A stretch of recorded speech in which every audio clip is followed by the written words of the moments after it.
E hoje nós vamos trabalhar na conversa com o psicólogo 2 perguntas que foram enviadas e mais um tema. As perguntas são sobre o controle das emoções, sobre sensibilidade e vamos fazer algumas considerações sobre a ansiedade. Então, alguns pontos para que a gente possa refletir sobre isso. Então, a primeira pergunta que a gente vai trabalhar é a seguinte. A pergunta que foi feita, e assim, as informações que a gente tem são só as da pergunta mesmo, a gente vai tentar fazer uma análise de modo que possa se enquadrar na vida de qualquer um de nós, de modo que todos nós possamos tirar proveito dessas questões que foram feitas. A pergunta é: como bloquear as emoções para que o que o outro fale ou faça não se torne um problema? Então, é uma boa pergunta, diz respeito a uma questão que pode acontecer com qualquer um de nós. Como é que eu faço para lidar com as emoções, de acordo da vivência, do contato com o outro? Então, logicamente, a pessoa que enviou a pergunta colocou assim: como bloquear as emoções? Para que o outro fale não se torne um problema, não se torne um problema na própria vida. Então vamos lá, vamos pensar o seguinte. Nós estamos na vida para viver experiências. Nós vamos ter, assim, diante disso, muitas oportunidades de contatos, de experiências, de aprendizados. A vida vai nos colocar a provas, a vida vai nos testar o como nós estamos. E para isso, diversos mestres aparecerão pelo caminho, tanto na figura de mestres gentis, que são aquelas pessoas que serão cuidadosas em nos auxiliar, quanto mestres mais duros e difíceis que vão nos testar assim nos nossos limites. Então, esses mestres estarão representados aí na figura das provas, dos contatos, das experiências, das discussões. Podem ter o nome de parentes, cônjuges, de colegas de trabalho, de chefes, de vizinhos. São mestres que a vida vai nos dar para testar o como a gente está. Mas tem um motivo para isso, que é de alguma forma a gente se tornar mais fortes, a gente se tornar melhores do que antes. Então vamos lembrar também o seguinte, que não existe experiência que a gente venha passar que não esteja dentro da nossa capacidade de superação, de sermos bem-sucedidos nessas experiências. Mesmo que para isso a gente tenha que buscar recursos, mesmo que para isso a gente tenha que buscar talvez até ajuda para isso.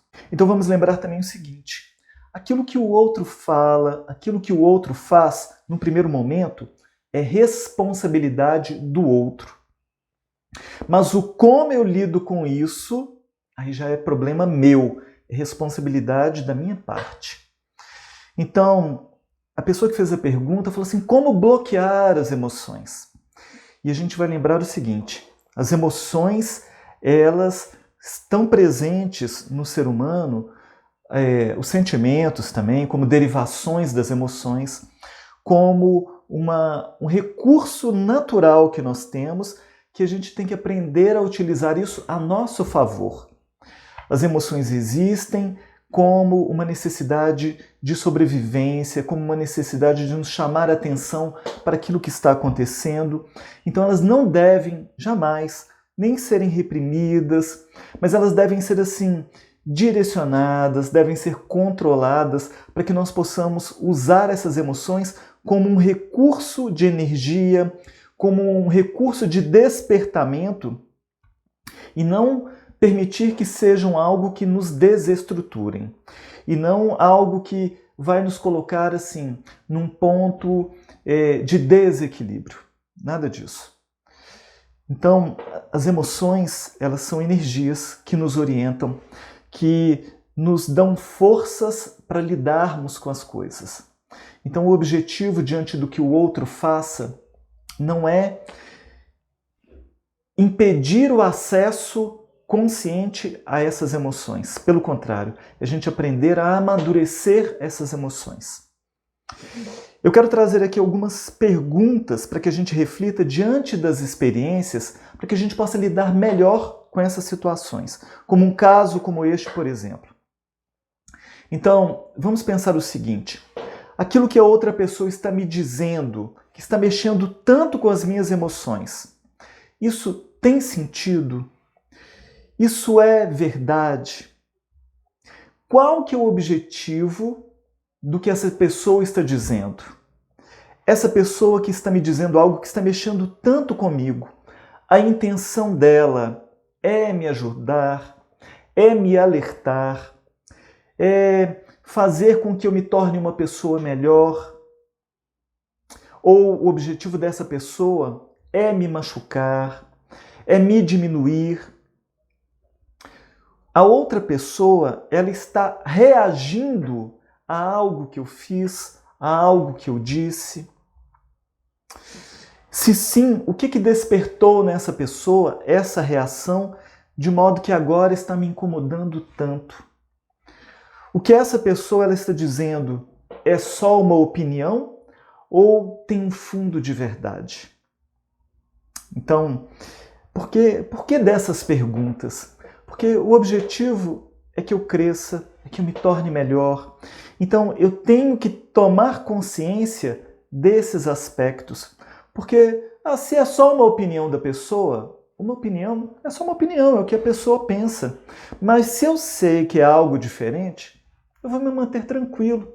Vamos pensar o seguinte: durante muito tempo, na história da humanidade, terraplanistas falaram que, olha, não, a Terra ela é quadrada, ela não é uma esfera. E nem por isso a Terra ficou ofendida por causa disso. E ela se manteve sendo uma esfera. Da mesma maneira, se alguém tem uma opinião, se for uma opinião que não condiz com a realidade, tudo bem, eu vou me manter tranquilo porque é só uma opinião da outra pessoa. Agora, se aquilo que a outra pessoa diz me machuca, me ofende, deixa eu tentar entender. Por que está me machucando? Por que está me ofendendo? Então, se tiver um ponto de verdade, então eu tenho que talvez trabalhar a minha humildade em reconhecer, para que eu possa colocar a energia na minha mudança. Agora, essas experiências, elas têm que servir não para que eu me esfacele, para que eu me diminua, mas sempre para que eu busque o crescimento dessas experiências. Né? Então, analisar com perguntas o que está acontecendo é algo que pode enriquecer para mim o entendimento do que está acontecendo. Tanto para que eu me libere daquilo que o outro, da carga daquilo que o outro está tentando colocar em mim, quanto para que eu possa lidar com mais distanciamento, com mais entendimento. Então, porque quando eu estou muito envolvido emocionalmente com uma situação, eu perco a capacidade de uma análise mais clara dos fatos. E aquilo tende a me colar e me impede de ver melhor o que está acontecendo. Aí eu aprendo menos, eu também talvez terei uma possibilidade de reagir ao invés de pensar, de analisar. Então as perguntas podem me dar tempo, me dar fôlego, me dar compreensão para tirar proveito daquela experiência. Se eu não aprendo com a situação, a vida vai repetir essas experiências na figura da mesma pessoa ou de outras em situações semelhantes. Então, esse é o objetivo da gente refletir sobre isso.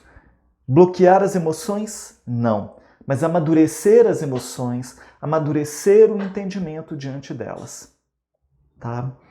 Então fica aí uma reflexão da primeira pergunta. E uma outra pergunta que também tem uma ligação com essa, que é sobre a sensibilidade. A gente falou sobre sensibilidade no outro programa anterior e houve uma pergunta que chegou depois e a gente vai refletir um pouquinho sobre ela também, porque também tem ligação com essa primeira questão. A pergunta é a seguinte: quando acontece uma sensibilidade ocasional por causa de uma cena, um episódio, um fato, nós podemos considerar isso como sendo algo normal ou não? Então, a gente vai pensar sempre assim: exercício de autoconhecimento. Então a gente vai lembrar que sensibilidade é normal. A sensibilidade é capacidade de percepção. É você sentir, é você captar o que está acontecendo. Mas hipersensibilidade é o excesso. A hipersensibilidade é uma alteração. A hipersensibilidade não está saudável. Mas também a insensibilidade é algo que coloca a pessoa dentro de um posicionamento de egoísmo, uma psicopatia, também não está bom. Então, vamos lá. A sensibilidade ocasional, por causa de uma cena ou de um episódio. Nós podemos considerar isso como normal, como dentro do normal? Então, depende por quê. Porque, por exemplo, sentir uma determinada emoção diante de um fato e eu ter despertados em mim determinados pensamentos a respeito da cena que aconteceu, é diferente de eu agir com base naquilo. Então vamos supor, aconteceu uma cena e eu me senti sensibilizado. Vamos pensar uma cena bem drástica assim, onde eu me senti agredido pela fala de alguém. Então, eu tive de repente uma emoção de raiva, ou seja, eu fui sensibilizado pela emoção da raiva e eu tive pensamentos de agressão. Mas pensar em agredir e sentir raiva não me tornam um agressor. Percebe? Eu tomar consciência de que eu fiquei com raiva, que eu tive vontade de agredir a pessoa, mas eu me controlei, isso não me torna um agressor. O polo oposto, a mesma coisa. Se de repente eu tenho uma sensibilidade diante de uma cena, onde eu vejo uma pessoa na rua fragilizada e eu fico assim, meu Deus, mas olha a situação precária daquela pessoa e eu venho às lágrimas. Então eu tive uma sensibilidade, tive uma empatia, mas só ter a sensibilidade e o pensamento não me torna uma pessoa boa. Percebe? Então o que vai me tornar um agressor é eu agredir a pessoa. Eu brigar, discutir no mesmo nível da pessoa, isso me torna um agressor. Mas também o que vai me tornar bom não é simplesmente eu ter pensamentos de bondade, eu ter atitudes diante daquilo. São as atitudes que vão me tornar uma coisa ou outra. Então, por isso a questão da sensibilidade, a gente vai considerar como uma percepção, como um despertamento de emoções e de pensamentos diante daquilo que está acontecendo. Bookshow News está fazendo uma colocação. Por isso não devemos ver cenas ruins na internet. Se a gente ligar a internet ou ligar um jornal, a gente vai ver cenas muito ruins aí que vão mexer com as nossas sensibilidades. Mas é lógico que dentro daquela questão que a gente analisa de que tudo aquilo que a gente vê, tudo aquilo que a gente ouve, tudo aquilo que a gente fala, tudo aquilo que a gente percebe, nós estamos consumindo no nosso psiquismo. Algumas coisas serão saudáveis, outras não.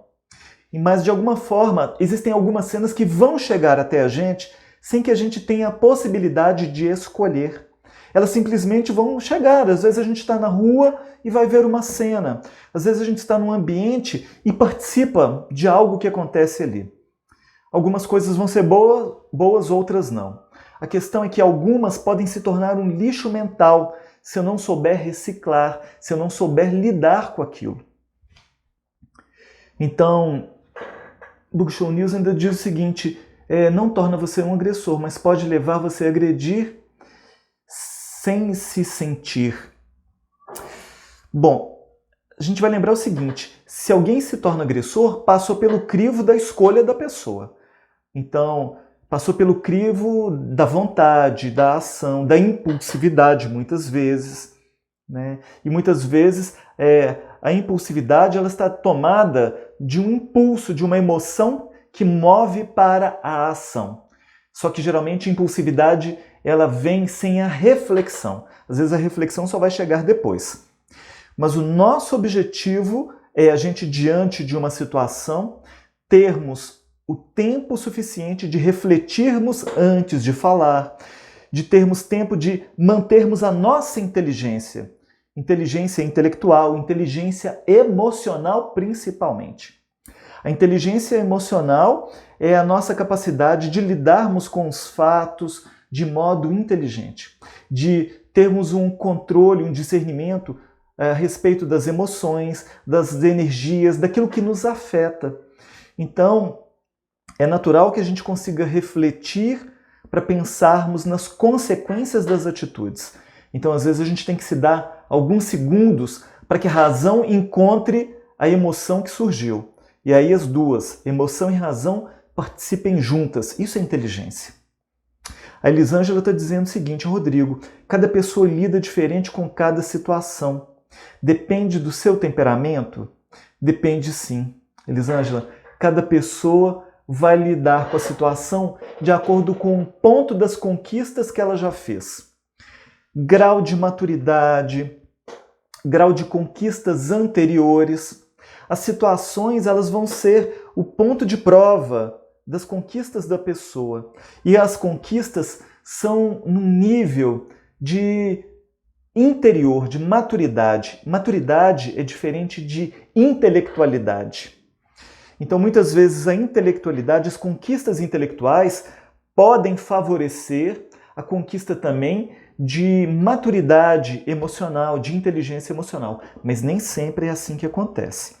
Então, quando a gente fala de temperamento, às vezes tem pessoas que falam assim: nossa, fulano de tal tem um temperamento forte, porque a pessoa fala o que dá na cabeça dela, ela é agressiva e por aí vai. Muitas vezes ela simplesmente é uma pessoa que age com base na raiva, na reatividade, e não necessariamente ela ainda adquiriu um controle de si mesma. Mas outras pessoas podem agir de uma forma ponderada e com energia, mantendo um posicionamento, mas de forma serena. Mas são conquistas, a gente vai lembrar disso. O como a pessoa está hoje não quer dizer que ela seja assim, quer dizer que ela está assim. Então, as situações, elas vão ser simplesmente o termostato para que a gente veja como a gente está. É fácil a gente manter tranquilidade quando estamos de férias, quando está tudo sob controle. Mas quando surgem as questões, quando surgem o estresse, é que despertam em nós o teste para a gente ver como que a gente está. Então, manter a tranquilidade, a paciência, quando está tudo dando certo, é fácil. O difícil é eu manter a tranquilidade quando eu estou num período de cobranças, de testes, eu estou dormindo pouco, eu tenho que dar conta de muitas coisas. Esse é o teste real que eu posso ver realmente até que ponto de conquistas eu já realizei. Né? Então, o temperamento, a gente vai dizer o seguinte: diz respeito ao somatório das conquistas da pessoa até aquele momento. E vamos lembrar também, discurso é diferente de atitude. A gente conseguir ter palavras racionais, bonitas e até coerentes no momento de tranquilidade é diferente da gente conseguir aplicar aquilo na nossa vida. Então, o desafio para qualquer pessoa, para qualquer um de nós, é transformar o conhecimento que a gente já tem. Eu vou dizer para vocês, nós já temos muitos conhecimentos, já temos muitas conquistas na área intelectual, mas o nosso desafio é trazer isso para a vivência. E trazer isso para a vivência é a sabedoria. É tirar daqui e colocar aqui.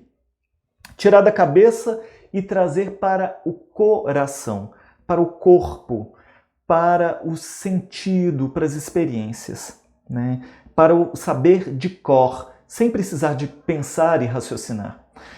Enquanto a gente ainda está praticando, a gente vai ter que ficar pensando muito. Nossa, peraí, para eu dar conta dessa experiência, eu tenho que falar assim, eu tenho que agir assim.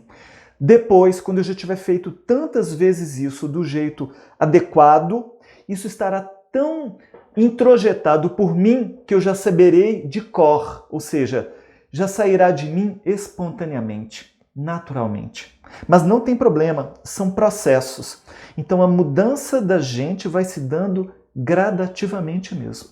Buck Chonil está dizendo o seguinte: Geralmente, alguém que não reage a uma agressão, seja ela qual for, essa pessoa tem que praticar meditação muito avançada.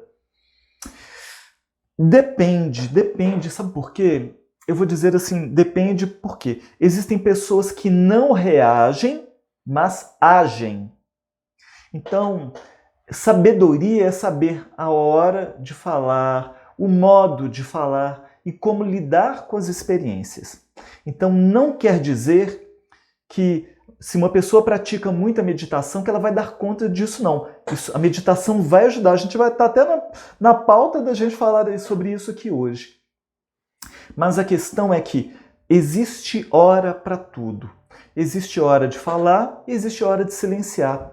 Se uma pessoa está alterada o suficiente a ponto dela não te escutar, é improvável de que as coisas que você diga consigam acalmá-la. Mas é provável que se você conseguir encontrar uma forma de falar com cuidado, você possa trazer a pessoa da irreflexão e da irracionalidade para a racionalidade. E aí sim, isso exige um autocontrole grande das suas emoções.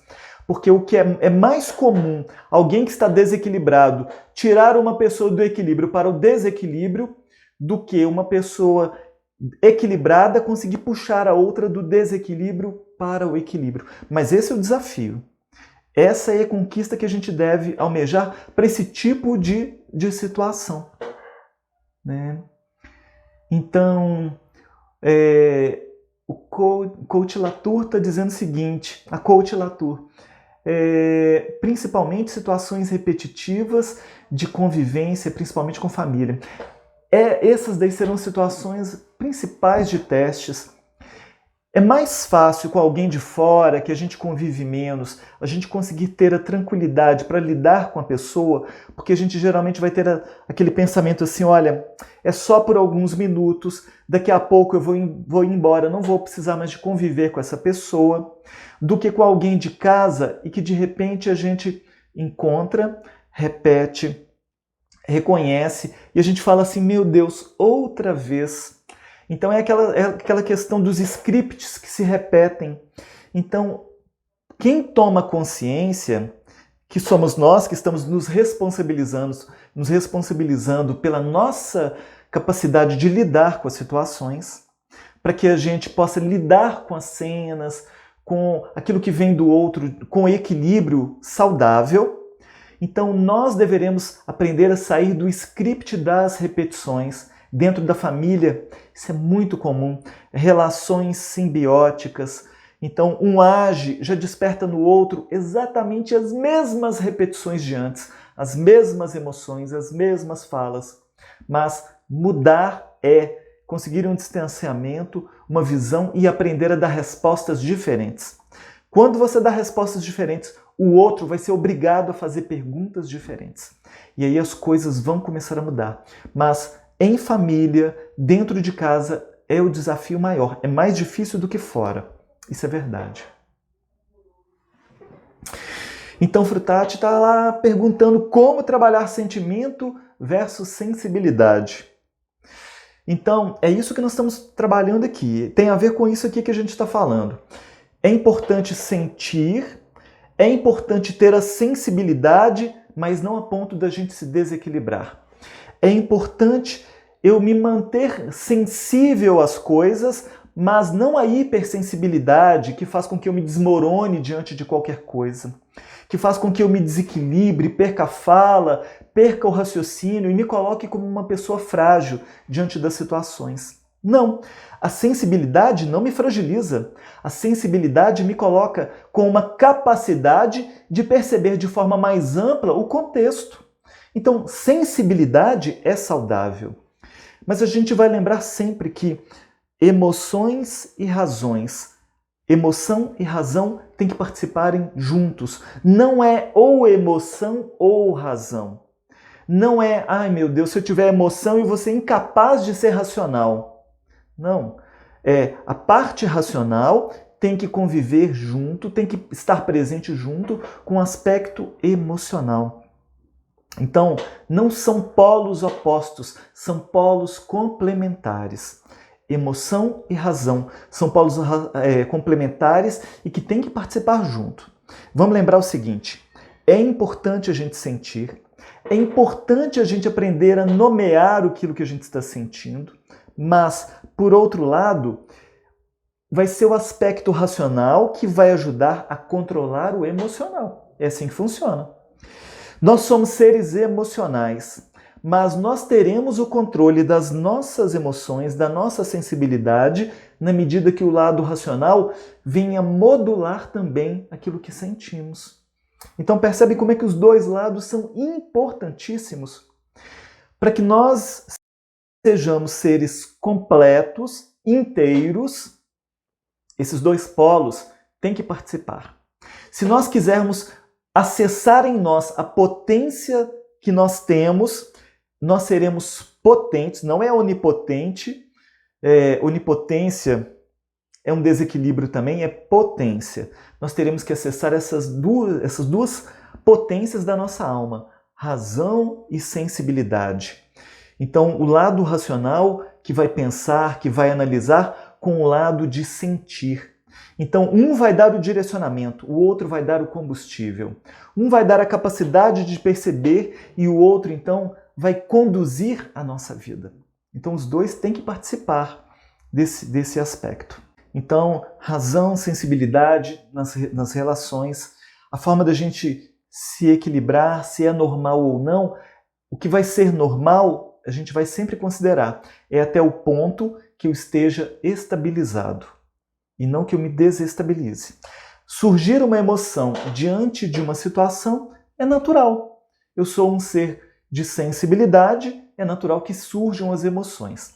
Mas vai exigir da gente autoconhecimento a ponto de a gente saber se a minha reação emocional me desestabiliza, eu estou tendo ali quase que um surto emocional, que eu perco a cabeça e depois só que então tá normal isso daí, porque é só de vez em quando? Não. Mesmo que seja só de vez em quando, se aconteceu, é um sinal de alerta. Então, toda situação eu posso tirar proveito como uma possibilidade de aprendizado. Tá? Então, tem a ver com esse tema que nós estamos trabalhando, o que eu quero falar com vocês, que eu penso que pode complementar, porque as referências dizem respeito também a essas situações que a gente conversou. Essas situações podem despertar, dependendo do como a gente esteja, isso que nós vamos trabalhar agora, que é sobre a ansiedade. Então, eu quis associar também a questão da ansiedade porque tem relação dentro desse contexto. O Brasil, segundo a Organização Mundial de Saúde, é o país com o maior número percentual de ansiosos do mundo. O Brasil é recordista de ansiedade. Então eu queria só trazer algumas reflexões para que a gente possa lidar com situações de ansiedade, lidar com a ansiedade em nós, de modo que a gente possa amenizar, atenuar ou mudar de preferência. Esse é o objetivo. Então, se a gente pegar a origem da palavra ansiedade, que significa ansia. Ansia, em latim, significa estreitar, apertar. Então, é a mesma etimologia, é a mesma origem da palavra angústia. Então, ansiedade e angústia vêm da mesma origem e elas têm uma ligação forte. Porque angústia é aquele aperto no peito, é algo que dói no corpo de algo emocional que nós estamos vivendo. E a ansiedade pode gerar isso daí também, quando ela está num ponto superlativo. Então, a ansiedade, ela vai causar um estado de nervosismo, de medo, de apreensão, um certo sufocamento. Tem a ver com uma preocupação muito grande, preocupação demais, a respeito de uma ameaça que está lá no futuro. Então a pessoa ela não vive o presente, ela se lança demais lá no futuro com a tentativa de ter o controle da coisa. Então ela vai se preocupar lá com o ponto que ela quer chegar e ela deixa de viver o trajeto, deixa de viver a viagem. Então, claro, se nós pensarmos em termos de objetivos que nós temos um objetivo de chegar num determinado ponto, de ter uma determinada conquista, isso é natural. Mas se eu deixo de aproveitar esse trajeto, eu vou perder o que é o principal. Vamos pensar numa situação assim, bem comum de acontecer, que eu às vezes vejo muitas pessoas, com o passar dos anos, passando por esse tipo de situação. Então, tem muitas pessoas que colocam foco na aposentadoria, por exemplo. A pessoa trabalha tanto na vida e ela fala assim, meu Deus, tudo que eu quero vou trabalhar muito, mas eu quero um dia me aposentar. E aí a pessoa então, ela trabalha, deixa de viver já focando lá na aposentadoria, porque quando aposentar, vai relaxar. Quando aposentar, vai viajar. Quando aposentar, vai curtir a família. Quando aposentar, vai fazer serviço voluntário. E a pessoa coloca um tanto de coisas, de condições para quando aposentar. Só que a pessoa passa muitos anos da vida num trabalho, numa vida de sacrifícios, numa vida atribulada. E adivinha, a aposentadoria um dia chega. Pode ser com 65, 70 anos, está cada vez mais distante, mas ela vai chegar e a gente está vivendo cada vez mais para isso. Que assim seja. Mas a questão é que quem não aprende a curtir o caminho, a viver também as pequenas experiências, a parar e ver também o que está acontecendo no dia a dia e aprender a curtir e usufruir disso, quando chegar lá na aposentadoria, não vai ter aprendido a usufruir do tempo da aposentadoria. Então, quem não aprende também, lógico, tem que trabalhar, tem que ter uma previdência no sentido de prever o futuro, de ter cautela, precaução, fazer uma reserva, pensando no futuro. Se não aprende também a curtir o agora, os momentos, a pessoa, quando chegar lá, não terá condição nem capacidade de aproveitar a sua aposentadoria. E aí, quando se ver livre, assim, com o tempo mais disponível e tudo, não vai saber fazer uso daquilo, porque não se treinou, não está apta a isso.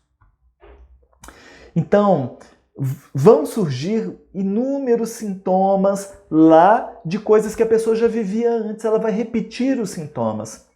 Então vamos pensar o seguinte, nós estamos falando de ansiedade.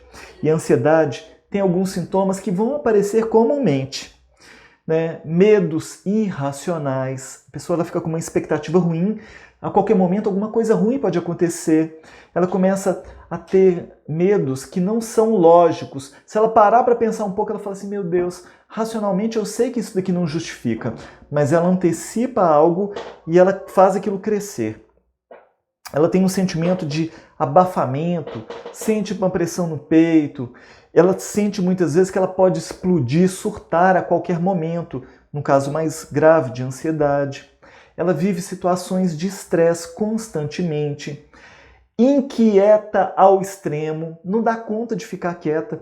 Se a pessoa ela tem que pegar uma fila num caixa de supermercado, ela quase que surta de ter que esperar alguns minutos a vez dela.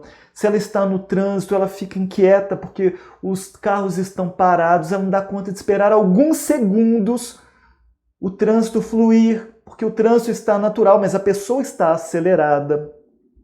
A pessoa fica com pensamentos obsessivos, ruminantes, voltando naquele mesmo ponto que a incomoda.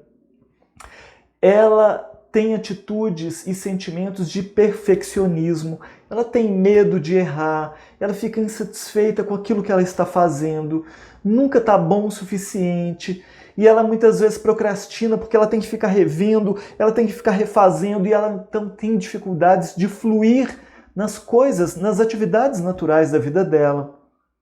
Então ela tende a ver perigo em quase tudo que ela está fazendo, porque ela está no estado de ansiedade. Tudo toma uma dimensão maior. Ela vai ficar com um sono alterado. Ela vai ter muita dificuldade de dormir, porque a mente dela está acelerada. Ela deita, mas ela não se desliga dos problemas, das questões a serem resolvidas. Com isso, ela vai ter tensão muscular, ela vai ficar rígida. O corpo dela está rígido, os ombros, você encosta, tá tudo duro, o corpo dela está todo duro. Então ela forma uma espécie de uma couraça muscular. É uma tentativa inconsciente de se defender do mundo. Mas adivinha, ela deixa os músculos dela tensos. Essa tensão não é saudável, essa tensão traz adoecimentos, né? Ela tem medo do julgamento das outras pessoas e com isso ela pode até ter muitos sintomas físicos. Sintomas gástricos, azia, ácido gástrico, gastrite, dor de cabeça, cansaço, diarreia, o coração fica acelerado, problemas de pressão arterial, o apetite fica desregulado, ou ela fica sem vontade de comer, ou come demais por outro lado, e muitos outros. Os medos são irracionais. A pessoa começa a perceber risco em tudo que está acontecendo com ela. Uma amiga, ela começou a sentir dores no seu abdômen, e aquilo começou a incomodar ela demais. Ela estava num período de muito estresse, ela estava muito ansiosa, e acontece que ela começou a ter pensamentos imaginando que ela estava com câncer. Porque a pessoa fica pessimista, fica negativa. E ela, meu Deus, deve ser câncer, só pode. Porque ela teve uma notícia de uma amiga que teve câncer e tudo, e ela começa a buscar tudo de pior, tudo de ruim. Marcou o médico. E o médico mandou ela deitar lá, começou a palpar, examinar e tudo, mandou fazer alguns exames, ela voltou, e ela então ficou já esperando o pior, né? Então, o que eu tenho? É algo muito grave? Aí o médico foi, naturalmente, deu um sorrisinho assim e falou assim, não, seu problema são gases mesmo. O desconforto abdominal que ela estava sentindo era da alimentação dela. E ela achando que estava com câncer. Ela espera o pior, não, eram gases, só isso. Então, esses medos demais são coisas que a pessoa busca quase como uma forma assim, de se punir. A ansiedade espera o pior.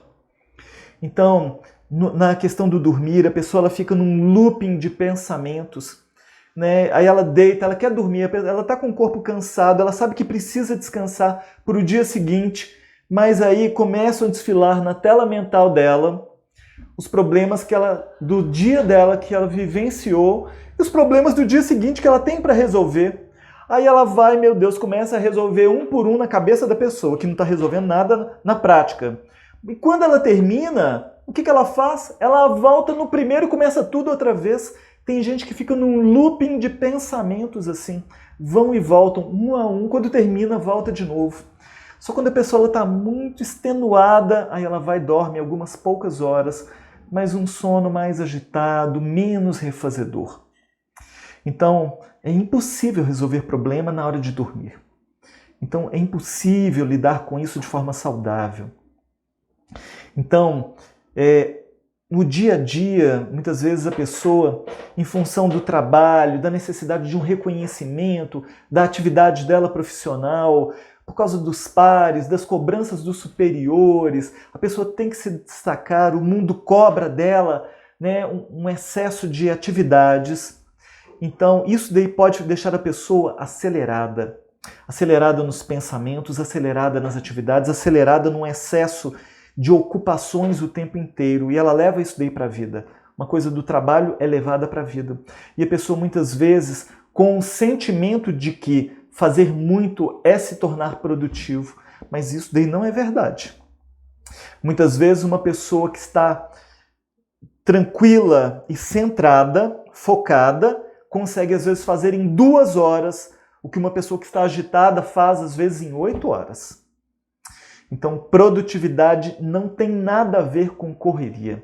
Muitas vezes, quando a pessoa está demais correndo, faz uma coisa, faz outra, ela atropela as coisas e ela deixa de perceber detalhes. E se ela estivesse mais tranquila, mais focada, ela teria uma pontaria mais certeira, digamos assim. Ela resolveria as coisas mais numa sentada, ela já vai direto no ponto e resolve a questão. Porque existe uma falsa crença de que correr é produzir. Estar fazendo muitas coisas é ser produtiva. Não é verdade. Muitas vezes a produtividade está em ter foco, em ter concentração naquilo. Mas quem está com ansiedade não consegue ter foco naquilo que está fazendo, não.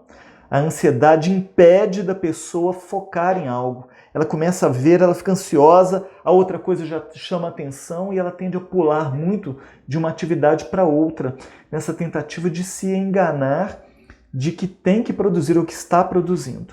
Como que a gente vai lidar com a questão da ansiedade? Então a gente vai lembrar que a ansiedade ela tem vários graus. A ansiedade é natural na vida de qualquer pessoa, mas natural numa certa medida, que é a medida da cautela, que é a medida do preparo. Então essa ansiedade natural, mesmo diante de uma coisa boa, pode surgir uma ansiedade. Quando você vai encontrar com alguém que você ama, quando você está na expectativa de uma resposta de algo bom que você espera, pode gerar uma certa ansiedade, que é normal. Essa ansiedade boa é normal, a ansiedade do preparo, a ansiedade que te dá uma energia para estudar, para se preparar para as coisas, essa ansiedade tá boa, tá normal. Quando a ansiedade começa a sair do controle, te causar algumas reações físicas, excesso de preocupações, aí a gente vai lembrar o seguinte: tem algumas coisas que a gente pode fazer que vão auxiliar muito. Então, muitas vezes, uma atividade física, uma descarga motora, já nos baixa naturalmente o nível de ansiedade. Tem diversos estudos que apontam para isso. Então, você fazer atividades aeróbicas e anaeróbicas, então, uma musculação, né, uma corrida, uma caminhada, isso daí vai te dar uma descarga motora, já diminui a ansiedade e pode ajudar em qualquer tipo de ansiedade. Mas, muitas vezes, é necessário outros cuidados. Então, parar, cuidar da sua própria alimentação. Quando você para cuidar de si, você já está dando uma mensagem para você que sim, você também tem que ter esse tempo, porque a pessoa quando está em estado de ansiedade, ela não para dormir, não para comer, não para se refazer. Isso daí vai trazer problemas, logicamente. A Vanilce está dizendo excelentes apontamentos. Obrigado, Vanilce. Obrigado. Né? Então, mas e quando a ansiedade ela está mais ampla? O que a gente pode fazer? Aí a gente vai ter que buscar outros recursos. Né? Se utilize de exercícios, de visualizações terapêuticas, de meditações guiadas. Se utilize de músicas que tranquilizem. A música tem um poder de organizar por dentro, mas não é qualquer música. Não adianta você colocar uma música de balada achando que isso daí vai diminuir a sua ansiedade. Não vai adiantar. Mas por outro lado também a gente vai lembrar o seguinte: quem está na correria, na agitação, às vezes o fundo musical para essa pessoa está muito mais de uma música de ação, de filme de ação, do que de um filme de natureza, por exemplo. Então é lógico que a gente vai ter que ter assim, uma paciência, que se você está num estado agitado, nem sempre será fácil se sintonizar com uma música que tranquiliza. Mas vamos lembrar o seguinte: a música vai te colocar na frequência do tom da música que ela está rolando lá. Se você está ouvindo um rock, essa música vai te deixar com mais adrenalina. E se você já está agitado, o rock talvez vai te manter assim. Agora, se você quer buscar foco, tranquilidade, se você quer ampliar o seu relaxamento, não vai ser com rock, nem com música de balada. Você vai ter que buscar uma música um pouco mais suave, um pouco mais tranquila. Você vai ter que fazer algum exercício de você ficar mais centrado naquilo. Então, essas atividades de meditação vão auxiliar, do focar no presente. Uma coisa é importante, que é o que você está fazendo agora. Esse aprender a relaxar para focar no que você está fazendo agora é o principal. Lembra, a gente já vivenciou experiências e nós temos muitas coisas por vivenciar ainda, mas só existe um tempo que é o mais importante de todos, que é o agora. Então, aprenda a focar no agora, no que você está fazendo agora. Então, é possível que para determinados estados de ansiedade, a forma de você lidar com ela, vão talvez passar pela psicoterapia, pelo medicamento, muitas vezes. A psicoterapia pode te ajudar a você aprender a lidar com as questões, a se distanciar, a se organizar. Na medida que você vai organizando as suas caixinhas dos problemas, das questões, isso vai te dando uma sensação de autonomia, de tranquilidade, de, nossa, graças a Deus, minha vida agora está mais organizada. E você então vai aprendendo a ter autonomia para lidar com as coisas. A medicação, ela muitas vezes é útil, dependendo do grau de ansiedade que a pessoa está, às vezes a medicação vai ser necessária. Mas vamos lembrar o seguinte, se você somente busca medicação, o que essa medicação provavelmente irá fazer é te manter na sua zona de conforto. Então vamos lembrar o seguinte, todo incômodo, todo desconforto que você passar, e a ansiedade se inclui nisso, isso é um pedido da vida através da sua própria saúde que diz o seguinte, criatura, se você se mantiver desse jeito, você vai adoecer mais. Então a vida está pedindo para você aprender a lidar de um jeito diferente. A vida está pedindo que você aprenda recursos diferentes, que você encontre um modo diferente de se posicionar diante dos problemas, diante dos seus pensamentos, diante dos seus relacionamentos. A vida está pedindo que você aprenda a fazer escolhas, a colocar limite nas coisas, que você aprenda a fazer escolhas mais sábias para lidar com tudo isso. Então, se você não busca recursos, se você somente usa medicamentos, os medicamentos vão ajudar a diminuir a ansiedade, mas provavelmente vão te fazer você continuar no ponto que você está. Então, não fique só nas medicações, porque o objetivo é que você saia da sua zona de conforto e não que você se acomode a ela. Percebe? É nesse sentido. Então, a Simone diz o seguinte, tenho ouvido pelo celular sons de água, de chuvas, de músicas, de preces, sons da natureza. Como é bom, acalma muito. Quando se vê, já está meditando sem querer, pois acalma muito. Gratidão mais um dia com você.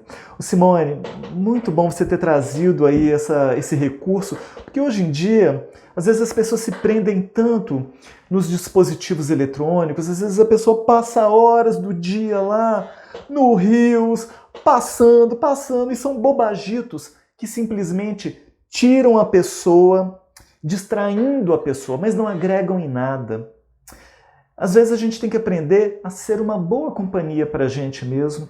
Esses aplicativos que têm sons lá de pássaros, sons de chuva, sons do mar, sons de uma cachoeira, são recursos para quem não tem a condição de ir diretamente, porque de repente está morando numa cidade grande, mas a nossa mente, para aquilo que a gente visualiza, aquilo que a gente ouve, aquilo que a gente cria dentro da gente, nos coloca numa sensação de estar vivendo aquilo.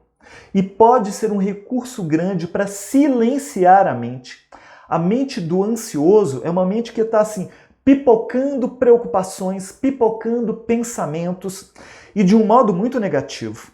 Então, distanciar disso é você se dar espaços mentais para que você possa se encontrar, se fortalecer, para você ver que você não é o seu problema. Você tem um problema para resolver, mas você não é o problema.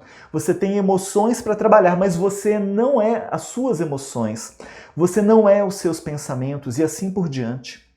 Então, na medida que você vai fazendo esse exercício, isso ajuda demais a você se tornar uma boa companhia para você mesmo, a você se encontrar. Então, você adquire recursos para se fortalecer, para depois voltar e resolver essas questões. Então, esse exercício que a Simone está sugerindo é um exercício assim para o dia a dia. Porque imagina só, cada dia nós vivenciamos uma série de situações. Então, é lógico que nós temos que tirar alguns minutos do dia para a gente limpar a nossa mente, os nossos pensamentos, o nosso psiquismo, para que a gente possa se fortalecer para voltar para as situações normais da vida e lidarmos melhor com cada uma delas. Mas agora voltando, mais fortalecidos, mais conscientes, né? Sabemos que sim, nós poderemos dar conta dessas experiências. Então, muito boa sugestão, né? A Áurea está dizendo assim, que maravilha de informações, gratidão. Então é isso, gente. Eu espero que tenha sido útil para vocês essas nossas reflexões sobre ansiedade, sobre sensibilidade, sobre emoções, como lidar com tudo isso. Então, vamos lembrar, nós temos recursos dentro da gente para poder lidar com tudo isso, mas a gente tem que aprender a usar essas ferramentas para que a gente viva melhor. O objetivo é a gente viver bem. O objetivo é estarmos mais fortes para lidarmos com as experiências da vida. O objetivo é termos um raciocínio, uma inteligência clara para, sem que a gente deixe de sentir as coisas, a gente consiga pensar e lidar bem, sabendo o que dizer na hora certa, sabendo como nos posicionarmos, né, para que a gente possa encontrar soluções para as nossas experiências, que são naturais. Né? Frutati agradecendo muito a Gracinha, a Áurea. Então, gente, eu que agradeço muito a presença de vocês, ter nos acompanhado até agora. A gente lembra aí, como um recurso aí para a gente lidar com a ansiedade, com a questão do autoconhecimento, nós temos o Conecte-se a Você. O Conecte-se a Você é uma obra que vai conversar com você, vai te ajudar nessas situações no dia a dia, vai te trazer recursos de conhecimento, não só para que você saiba, mas para te fortalecer, para que você lide com isso no dia a dia, nas suas experiências. Fica sendo aí uma sugestão também de recursos que você pode buscar, tá? O Conecte-se a Você é uma obra de minha autoria, um livro muito legal, gente, muito legal. Foi feito baseado em experiências reais, de atendimentos, experiências de vida, de palestras. A gente trocentos anos de buscas, de trabalho comigo mesmo e com os pacientes, com diversas pessoas. Então, foi sintetizado aqui no livro de forma simples, profunda, de modo a ajudar assim qualquer pessoa que tenha a intenção de crescer em termos de autoconhecimento, de mudar a própria mentalidade. 100% dos direitos autorais são doados para o Lafran. O Lafran é uma creche que cuida de crianças com paralisia cerebral aqui em Belo Horizonte, uma instituição muito séria, que nós trabalhamos lá também, lá desde a fundação. Então, fica sendo assim, se você comprar o Conecte-se a Você, você vai se ajudar e indiretamente você vai estar também ajudando aí o Lafran. Né? Fica sendo uma boa sugestão de recurso. Né? A Nilce está dizendo aí, só de te ouvir já acalma minha mente barulhenta. Obrigado, Nilce, obrigado.